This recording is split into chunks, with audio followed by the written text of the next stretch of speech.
우리가 어린 시절부터 많이 들어온 말씀입니다. 키 작은 욕심쟁이 세리장이었던 이 삭개오가 예수님을 만나서 그 가정에 구원을 얻게 되는 이런 이야기이죠.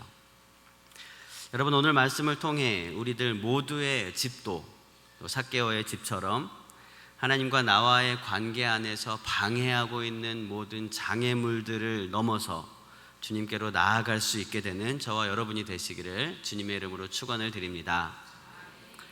오늘 본문의 삭개오 이야기는요, 사복음서에서 그래도 여러 번 나올 것 같은데 한 번밖에는 나오지 않은 그런 이야기입니다. 그러면 퀴즈를 드리겠습니다. 구약에는 삭개오가 나올까요, 안 나올까요? 네, 안 나올 것 같은데 나오니까 제가 퀴즈를 했겠죠? 참 신기합니다. 구약의 에스라 2장에 보면은요, 사람들의 명단이 쭉 나옵니다. 네, 그 중에 9절에 보면 삭개라고 하는 사람이 나옵니다. 삭개. 물론 그 삭개가 이 세리장 삭개오는 아닙니다. 시대가 달라요. 하지만 이 이름이 바로 삭개오라고 하는 이름의 구약식 이름인 거예요. 삭개. 똑같죠? 삭개나 삭개오나. 이 삭개오 혹은 삭개라고 하는 이 이름은요, 히브리어입니다. 히브리어. 구약이 쓰여진 히브리어인데요, 유대인들 중에서 그래도 굉장히 오랜 기간 동안 이름으로 사용된 그런 단어였습니다. 그 옛날부터 이 신약시대까지 삭개오라는 이름이 있었다는 거죠. 뜻이 좋아서 그랬던 것 같아요. 예를 들어서 라헬이 고통 중에 산고로 죽었잖아요. 그러면서 아이가 너무 힘들게 태어나게 되었는데요, 그때 그 아이의 이름을 베논이라고 지었습니다. 슬픔의 아들, 고난의 아들이라는 뜻이죠. 그런데 구약 어디에도 사실은 베논이라는 이름이 또 반복되지는 않아요. 누가 자기 자식을 슬픔의 아들이라고 이름을 짓겠습니까? 이게 별로 안 좋은 뜻의 그런 이름들은 반복되지 않습니다. 그런데 이 삭개오라고 하는 이름의 뜻은요, 순결하다, 투명하다, 깨끗하다, 이런 뜻이 있습니다. 이름이 참 좋아요. 그래서 많은 사람들이 사용했던 그런 이름이었던 것 같습니다. 그런데 이름 뜻과는 전혀 무관하게 굉장히 좀 지저분하고 탐욕적이고 욕심을 부리면서 살았던 사람이 바로 이 세리장 삭개오였던 것입니다. 그리고 우리가 잘 알고 있듯이 삭개오는요, 키가 작았습니다. 그 당시에 키도 작고 또 욕심도 많고 또 부자였지만 세리였고 심지어는 세리장이었습니다. 이랬던 이 삭개오는요, 그 당시에는 사실상 그 동족들에게 왕따 당하기 가장 좋은 사람이었어요. 그 당시에 세리들은요, 로마의 통치법에 따라서 로마인들이 그 지역에 가서 세리로 활동하는 게 아니라 자기들이 지배하고 있는 피지배 민족 중에서 한 명을 세리로 뽑았습니다. 그래서 그들이 동족들의 세금을 걷어서 로마에 갖다 바치는 그런 제도를 마련을 하고 있었어요. 그러니까 옛날 일제시대 우리나라로 치자면 친일파 중에 친일파가 이 세리였던 것입니다. 그런데 로마 시대는요, 이 정치적인 압박이 있었고 경제적인 압박이 있었는데 이 두 개의 성격이 좀 달랐어요. 성경에 나오듯이 정치적인 압박은 굉장히 심했습니다. 혁명이나 반란이 일어나지 않게 하기 위해서 정치적으로 조금만 이렇게 튀거나 그러면은요, 굉장히 강하게 억압을 했습니다. 예수님과 초기 기독교인들은요, 로마 정부에게 이런 식으로 정치적인 견제를 받았던 거예요. 그래서 성경에는 로마 군인들이 그렇게 무자비하게 그려지고 있죠. 그런데 사실상 이 경제적인 압박은요, 우리가 상상하는 것과는 좀 달랐습니다. 그렇게 심하지 않았어요. 쉽게 말하면 피지배자들에 대한 세금이 그렇게 많지 않았다는 것입니다. 살만했다는 거예요. 하지만 문제는 중간에서 떼어먹는 그 세리들이 문제였던 것입니다. 로마에서 할당한 세금 외에도 그들은 자신의 주머니를 채우기 위해서 더 많은 세금을 거두어 들였습니다. 그리고 자기 동족임에도 불구하고 그 세금을 내지 못하는 사람들에 대해서는 로마에다가 이제 신고를 하는 거죠. 저 사람은 세금을 안 냅니다, 이렇게 신고를 하는 거죠. 그러니까 로마를 등에 업고 오히려 동족들의 피를 빨아먹는 그런 악한 사람들이 바로 세리였던 것입니다. 그렇기 때문에 유대인들은 세리들을 동족으로 취급하지 않았습니다. 그래서 세리와 같이 나오는 단어는 항상 창녀들이었습니다. 그래서 세리와 창녀 이렇게 표현을 하죠. 세리와 창녀들은 그 당시에 죄인들의 대명사였던 것입니다. 오늘도 본문 말씀 중에서 7절 말씀 여러분의 성경책으로 보시면은요, 삭개오의 집을 일컬어서 죄인의 집이라고 말을 하고 있습니다. 죄인의 집이다.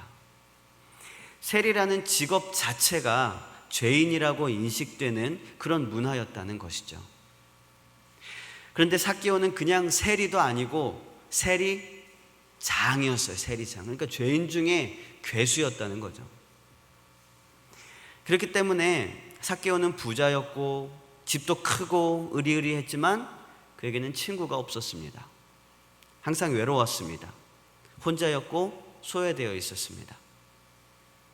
돈이 아무리 많아도 친구를 사귈 수는 없었던 거죠.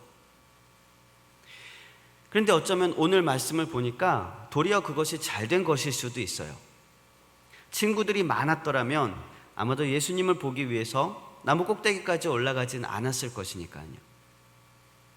삭개오는 예수님께서 자기 동네에 오셨다는 이야기를 들었습니다. 그리고 잠시 후에 떠들썩한 무리들과 함께 예수님이 지나가시는 소리가 들렸습니다. 대체 예수님이 누구시기에 사람들이 저렇게 열광을 하고 있는가? 예수님의 무엇 때문에 사람들은 예수님을 그렇게 따르고 있는가? 죄인들의 친구라고 하는데 그러면 예수님은 나의 친구도 되실 수 있을까? 여러 가지가 궁금해서 삭개오는 예수님을 보기 위해서 집을 나섰습니다. 그런데 사람들이 너무 많고 또 자기는 키가 작아서 예수님이 보이지 않는 것이었습니다. 그래서 삭개오는 무리들을 빙 돌아서 먼저 앞질러 갔습니다. 그리고 예수님이 지나가시게 될 길목에 가서 섰습니다. 저쪽에서 엄청난 무리들이 길바닥에 먼지를 뿌리면서 웅성거리면서 그렇게 다가오고 있었습니다. 그리고 그 가운데에는 얼핏 예수님의 모습이 보였습니다. 조금 있으면 그 무리들이 이쪽을 향해서 오게 되는데 이대로 가만히 있으면 예수님을 보기는커녕 무리들에게 밀려나거나 밟힐 것 같은 생각이 들었습니다. 옆에 보니까 키가 훤칠하게 잘 뻗어 있는 가지도 많은 그런 나무가 한 그루 있었습니다. 이 개역 개정으로 성경책이 바뀌면서 굉장히 아쉬운 부분이 여기입니다. 삭개오 그러면 우리는 뽕나무에 올라가야 되는데 돌무화과 나무라고 이게 바뀌었어요. 어쨌든 바로 이 시점이 삭개오에게 있어서는요, 포기할 만한 충분한 이유가 있었던 시점입니다. 예수님을 보기 위해 나갔습니다. 예수님을 보려고 기다렸습니다. 그런데 그는 키가 작아서 어떤 방법도 없었습니다.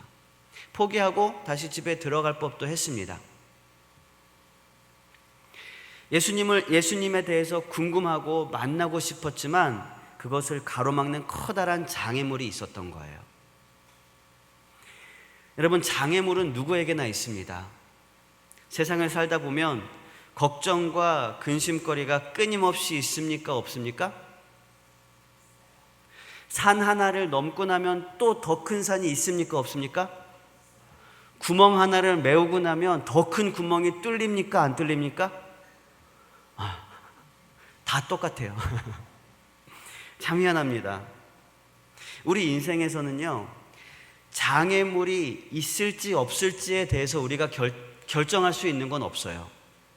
우리의 의지랑 상관없이, 우리가 잘하고 못하고랑 상관없이 항상 이 장애물은 우리에게 다가옵니다. 삭개오가 키가 작고 싶어서 작았습니까? 그렇지 않았어요. 태어나 보니까 남들보다 작았습니다.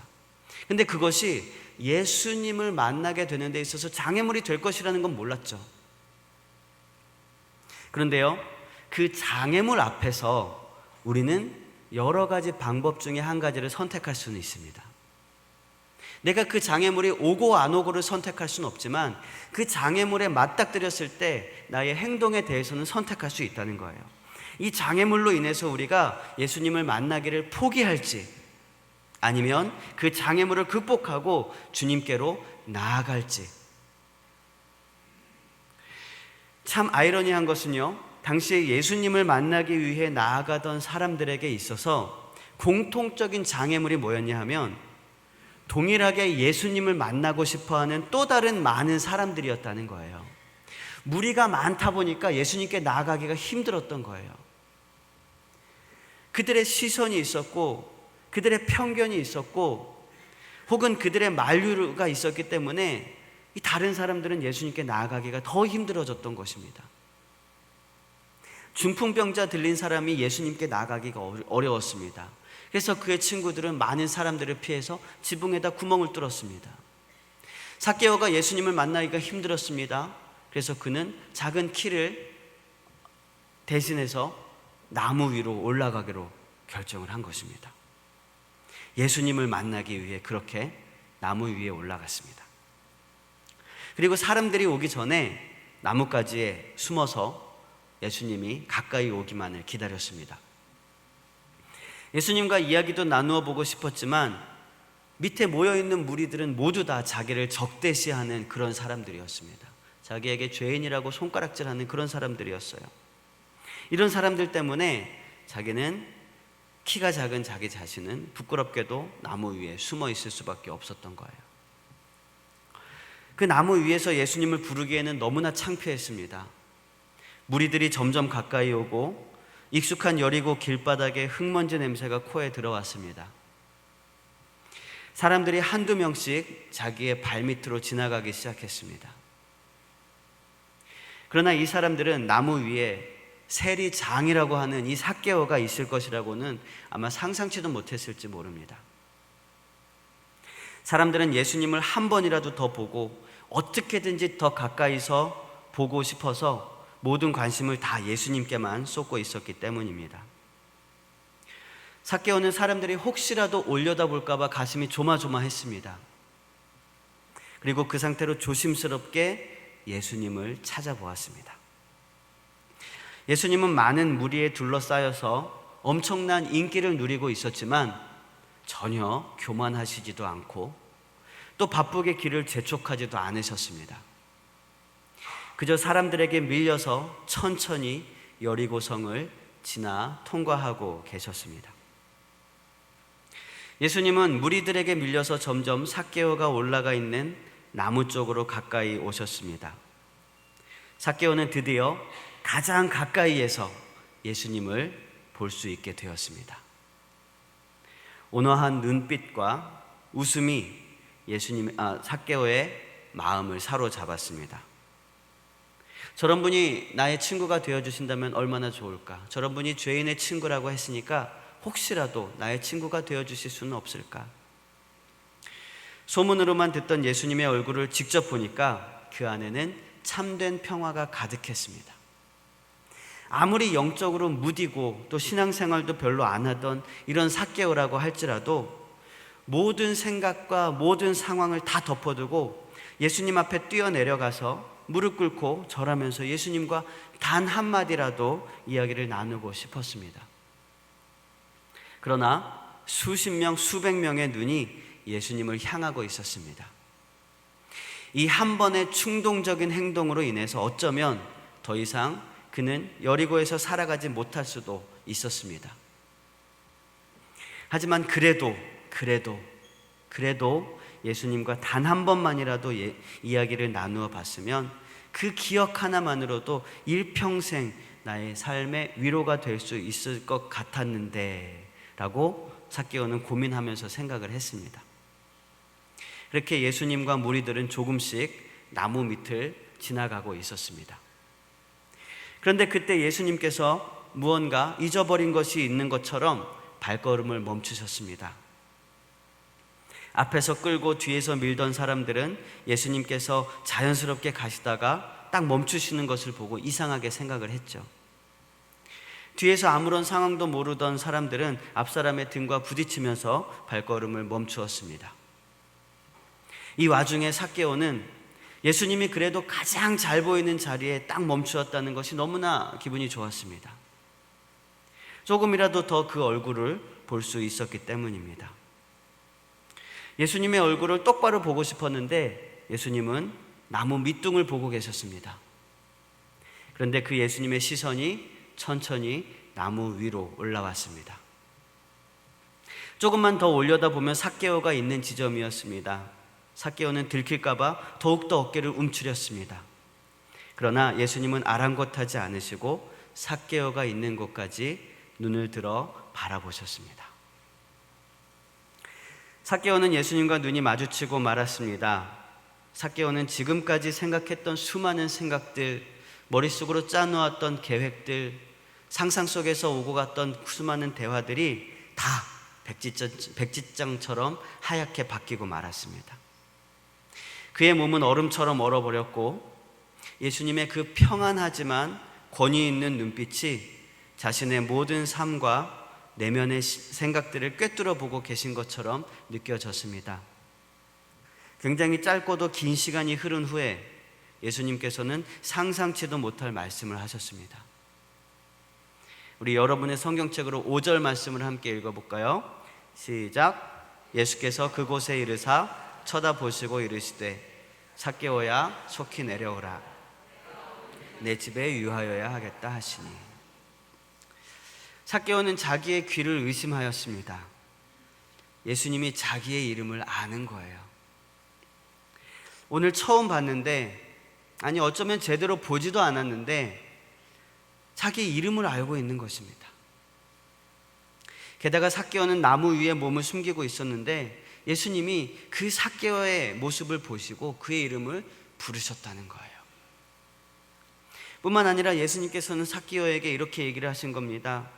얼른 내려와라. 내가 오늘 너네 집에서 하룻밤을 좀 머물고 가야겠다.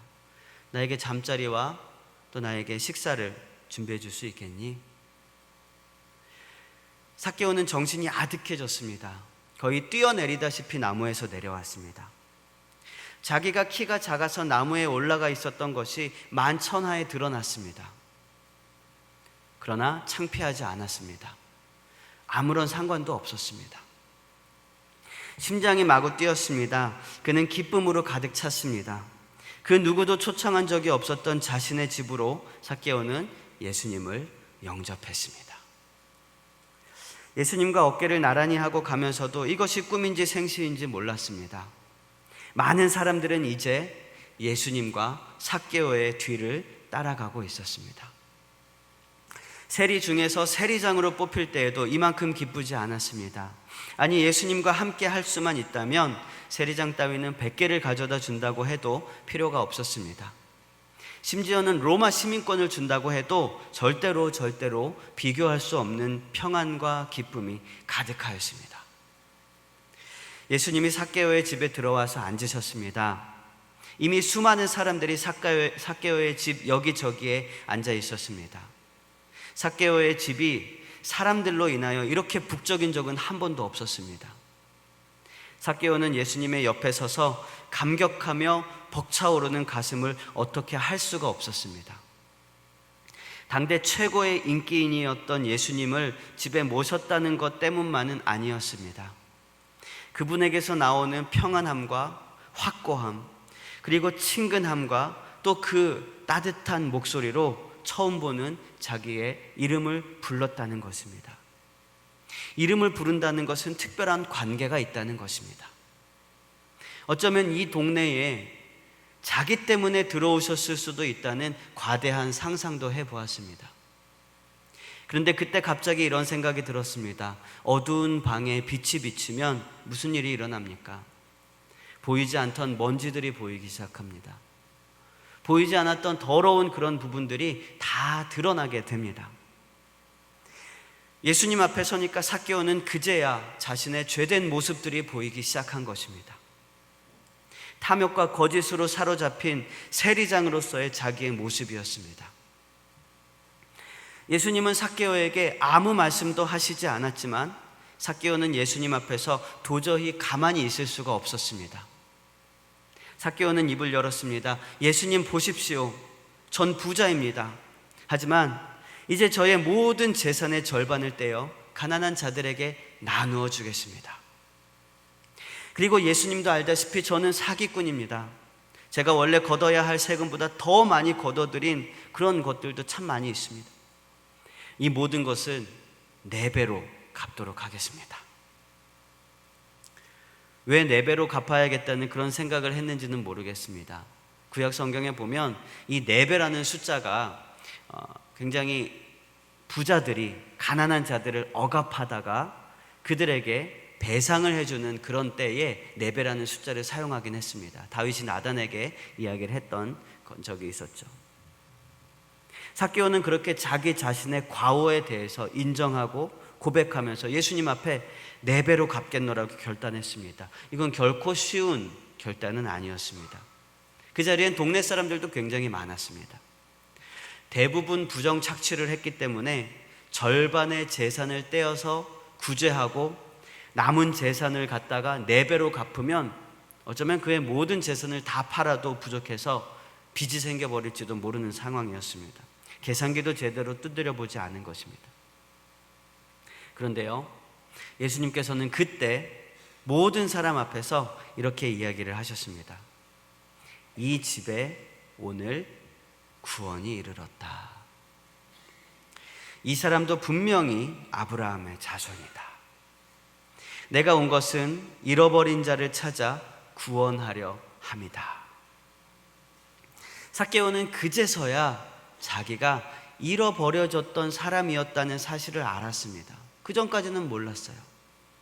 돈은 많았지만 권력에 빌붙어 있어서 어느 정도 힘께나 있었지만 자신의 중심 가치가 하나님의 말씀이 아니었습니다. 자신의 중심이 예수님이 아니었다는 것을 깨닫게 된 것입니다. 그렇기 때문에 자기는 아무리 돈이 많아도 궁핍했습니다. 아무리 권력을 잡고 살아도 그는 숨어 살았던 것입니다. 그러나 삭개오는 이제 잃어버려진 자가 아니었습니다. 자기의 어떠함 때문이 아니라 예수님의 말씀 때문이었죠. 주위의 많은 사람들은 삭개오의 결단도 들었고 그리고 예수님의 선포하심도 들었습니다. 그리고 삭개오는 그 저녁을 인생 최고의 가치를 누리는 기쁨의 저녁으로 보낼 수 있게 되었습니다. 여러분 어떻습니까? 예수님을 영접하였을 때 우리는 이러한 기쁨을 누렸습니까? 우리는 때로 우리 앞에 펼쳐진 삶을 살아가다 보면 그 안에서 예수님을 보지 못할 때가 종종 있습니다. 여러분, 우리 삶 속에서 예수님이 보이지 않으면 나무 위로 한번 올라가 보시길 바랍니다. 그곳은 하나님을 찾아 나서는 자리입니다. 여러 가지 위험 부담도 있고 어쩌면 손해를 볼지도 모르고 조롱을 받을지도 모르는 자리입니다. 나의 연약함도 고백하고 인정해야 하는 그런 자리입니다. 하지만 여러분, 삶 속에서 하나님을 보기 위해서, 하나님을 찾아 나서기 위해서 앞을 가로막고 있는 장애물을 딛고 나무 위로 올라가시길 바랍니다. 그곳은 영성의 자리를 말합니다. 그곳은 예배의 자리를 말합니다. 하나님을 보기 위해 나아가는 자리, 그 자리에 올라서기 위해서 우리의 삶 속에서 어떤 것보다 필요한 것은 예수님을 갈망하는 갈급함이 있어야 합니다. 우리의 시선을 주님께 드릴 때에 우리의 삶이 변화되기 시작하는 것입니다. 그런데요, 그렇게 올라가다가 보면은요, 이 뽕나무가 얼마나 높은지 때로는 예수님보다 더 높이 올라가 버릴 때가 있어요. 예수님께서 나를 보시려면 올려다 보셔야만 할 정도로 그렇게 높이 올라가 버리는 거예요. 처음에는 예수님 때문에 올라가기 시작했는데 그게 점점 내 명예가 되고 내 의가 되고 내 공로가 되는 것입니다. 그리고 결국 나의 벌거벗은 모습은 이러한 공로와 자기 의의 많은 나무가지 사이에 숨겨져 버리는 것이죠. 사람들의 머리 위로 올라가야 한다는 생각 때문에 기어 올라간 것이 예수님보다도 위에 올라가게 되는 것입니다. 그때 주님께서는 부르십니다. 내려오라고 부르십니다. 우리는 그 음성을 따라서 속히 내려와야 합니다. 내려와서 내려놓을 것은 내려놓고 섬겨야 할 것은 섬겨야 하는 것입니다. 내려오는 자리는 순종의 자리입니다. 예수님께서 내려오라고 하셨을 때 삭개오는 속히 내려왔습니다. 나뭇가지 사이에서 그렇게 감추고 싶었던 자기의 모습을 만천하에 드러내면서 나무 아래로 내려왔습니다. 8절에 보니까 이제 삭개오는요, 예수님께 자기 자신을 보여드리고자 합니다. 예수님 보십시오. 예수님 보십시오. 예수님을 만나기 전에는 어땠습니까? 끊임없이 사람들의 눈에 띄지 않고 예수님의 눈이 띄지 않으려고 몰래 숨었습니다. 그리고 숨은 채로 예수님을 몰래 그렇게 보았습니다. 그런데 이제는 예수님께 자기의 삶을 보여드립니다. 주여 보시옵소서, 내 소유의 절반을 가난한 자들에게 주겠습니다. 만일 누구의 것을 속여 빼앗은 것이 있으면 네 갑절이나 갚겠습니다. 이것이 진짜 예수님을 만난 사람들의 반응입니다. 예수님을 만나면은요, 예수님을 제대로 만나면은요, 예수님 앞에 있는 모습 그대로 보여드립니다. 내가 얼마나 죄인인지, 내가 얼마나 악한 죄가 많은지를 자랑하려고 보여드리는 게 아니라 예수님 만나서 그 뜨겁고 부푼 마음을 안고 이제는 세상 속에서 빛으로 소금으로 살겠다는 그 결단을 예수님 앞에 보여드리고 싶은 거예요. 하나님, 나의 과거의 모습들 다 아시죠? 죄악 덩어리인 이 모습들도 아시죠? 그러나 주님, 이제 나는 주님을 만났습니다. 나는 이제 예수님을 만났습니다. 예수님은 나의 삶을 변화시키셨습니다. 주님, 나는 이제 이전과 다를 것입니다. 결코 다시는 죄로 돌아서지 않겠습니다. 물론 이 약속조차 내가 지킬 수 있을지 없을지 모르겠지만, 삭개오가 이 약속들을 다 지켰는지 안 지켰는지는 모르겠지만, 그러나 예수님께서는요, 그의 진심을 보셨습니다. 정말 그 마음 가운데 예수님을 향해 갈급해하는 그 중심을 확인하신 것이죠. 여러분, 이제 삭개오처럼 예수님 보시옵소서 하고 예수님 앞에 나의 삶을, 나의 결단을, 나의 생각을, 나의 마음을 보여드리시는 저와 여러분이 되시길 바랍니다. 마지막으로 하나만 더 짚어보고 싶은 것이 있는데요. 여러분, 예수님께서 삭개오에게 구원을 선포하신 이유가 무엇이었겠습니까? 나무에 올라갔기 때문입니까? 나무에서 내려왔기 때문입니까? 아니면 자기의 삶에 결단을 했기 때문입니까? 절반의 재산을 나눠주고 4배로 갚겠다고 했기 때문입니까? 무엇 때문일까요? 이 모든 것을 다 포함할 수 있겠지만 이 모든 것을 6절에서는 한 단어로 이야기를 하고 있어요. 우리 여러분의 성경책으로 6절 말씀을 함께 읽어보겠습니다. 시작. 급히 내려와 즐거워하며 영접하였거늘. 여러분, 삶 속에서 예수님을 영접하시길 바랍니다. 예수님이 원하시는 길로 가고 예수님이 살아가신 삶의 방식으로 살아가며 또 예수님께 나의 모든 모습을 보여드리고 예수님 앞에 고백하는 것, 이것이 예수님을 영접하며 살아가는 것입니다. 우리 따라해 봅시다. 삭개오처럼 삭개오처럼 살게요, 이겁니다.